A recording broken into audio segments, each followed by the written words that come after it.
تو خوشحال کر اپنی مخلوق پر رحم کر رحم کر۔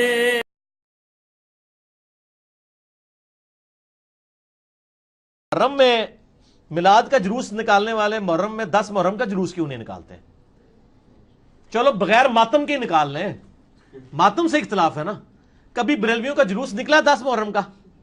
تو پھر جس طرح یہ کہتے ہیں نا کہ سوائے ابلیس کے جہاں میں سبھی تو خوشیاں منا رہے ہیں، پھر ہمیں چاہیے کہ ہم کہیں کہ سوائے ان یزیدیوں کے جہاں میں سب تو غم منا رہے ہیں۔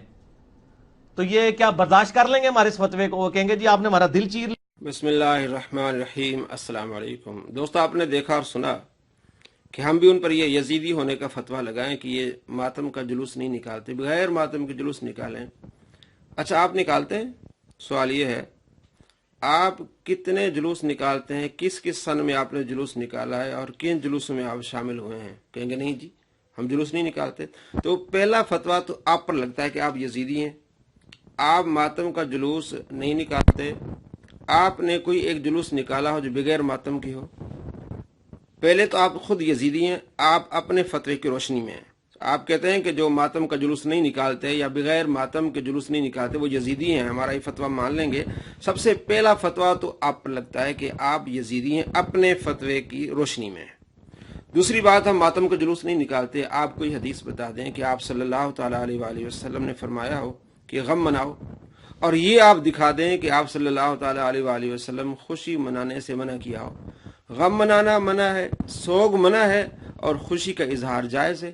آپ صلی اللہ تعالیٰ علیہ وآلہ وسلم نے جو روزہ رکھا وہ خوشی کا اظہار تھا، تو خوشی کا اظہار جائز ہے اور غم منانا منع ہے۔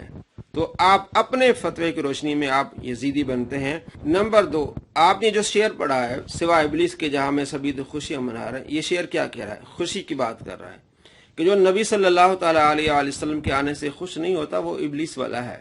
تو آپ کو خوشی نہیں ہوتی آپ صلی اللہ علیہ وسلم کے آنے سے؟ وہ کون سا مسلمان ہے جس کو خوشی نہیں ہوتی؟ کیا وہ مسلمان ہو سکتا ہے جو آپ صلی اللہ تعالیٰ علیہ وآلہ وسلم کے آنے سے خوشی کا انکار کرے؟ خوشی کے کئی طریقے ہیں، سیرت کانفرنس ہیں، میلاد ہے، جلسے ہیں، جلوس ہیں، محافل ہیں، مسلمان خوش ہوتے ہیں۔ لازمی نہیں کسی نے کہا کہ آپ گھر کو سجائیں، جلوس میں جائیں، نہیں تو آپ گستاخ ہوں گے، کسی عالم کا فتویٰ نہیں، یہ آپ اپنی غلط تشریح کر رہے ہیں۔ شعر یہ کہہ رہا ہے سوائے ابلیس کے جہاں میں سبھی تو خوشیاں منا رہے ہیں۔ ابلیس کو تکلیف ہوئی تھی، مسلمان خوش ہو رہے ہیں۔ تو آج بھی آپ کے دل میں کچھ ہے جو نکل رہا ہے، جو اندر چھپا ہوا تھا تو وہ نکل رہا ہے، تو آپ کو تکلیف ہو رہی ہے۔ مطلب چور کو تکلیف ہوتی ہے جب نام لیا جائے، تو آپ کو کوئی تکلیف ہو رہی ہے اس شعر سے، مسلمان کو تو نہیں ہونی چاہیے۔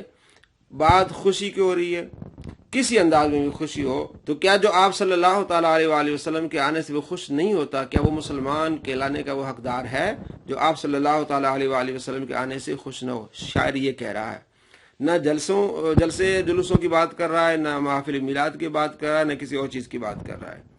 نمبر 3، یہ اپنے لیکچر میں کہتا ہے کہ جو مروجہ میلاد ہے تو یہ اہل بیت نے منایا نہیں۔ حضرت علی رضی اللہ تعالیٰ عنہ جتنا عرصہ خلیفہ رہے کبھی آپ نے مروجہ میلاد، ذکر بھی کرتا مروجہ میلاد، پہلے تلاوت، پھر نعت شریف، اس کے بعد آپ صلی اللہ تعالیٰ علیہ وآلہ وسلم کا ذکر خیر، تو یہ مروجہ میلاد حضرت علی نے نہیں منایا، تو یہ مناتے ہیں۔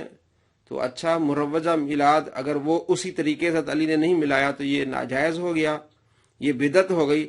آپ سے سوال ہے کہ مروجہ جو تبلیغ آپ کر رہے ہیں، ہر ہفتے کو بعد نماز عشاء آپ 3-4 گھنٹے کا درس قرآن دیتے ہیں، تو اہل بیت میں سے کس امام نے ہر ہفتے کو کنٹینیو عشاء کی نماز کے بعد درس قرآن دیا ہو؟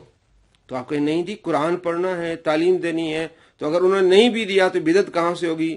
اگر یہ بدعت نہیں ہے جو آپ ہر ہفتے یہ کام کر رہے ہیں، یہ بدعت نہیں ہے جو کسی صحابی نے نہیں کیا، ہر ہفتے والے دن عشاء کی نماز کے بعد کنٹینیو اس طرح، تو یہ آپ جو درس قرآن دیتے ہیں کیا یہ بدعت نہیں ہے؟ کہ جی نہیں ہم قرآن پڑھ رہے ہیں، ہم لوگوں کو سکھا رہے ہیں، تو اس وقت بدعت نہیں ہو، آپ کو یاد آتی، اس وقت آپ کو کوئی خلیفہ یاد نہیں آتا، اس وقت آپ کو اہل بیت یاد نہیں آتے، اور جب میلاد کی باری آتی ہے تو پھر اس طرح کی بھونگیاں مارتے ہیں آپ۔ نمبر 4،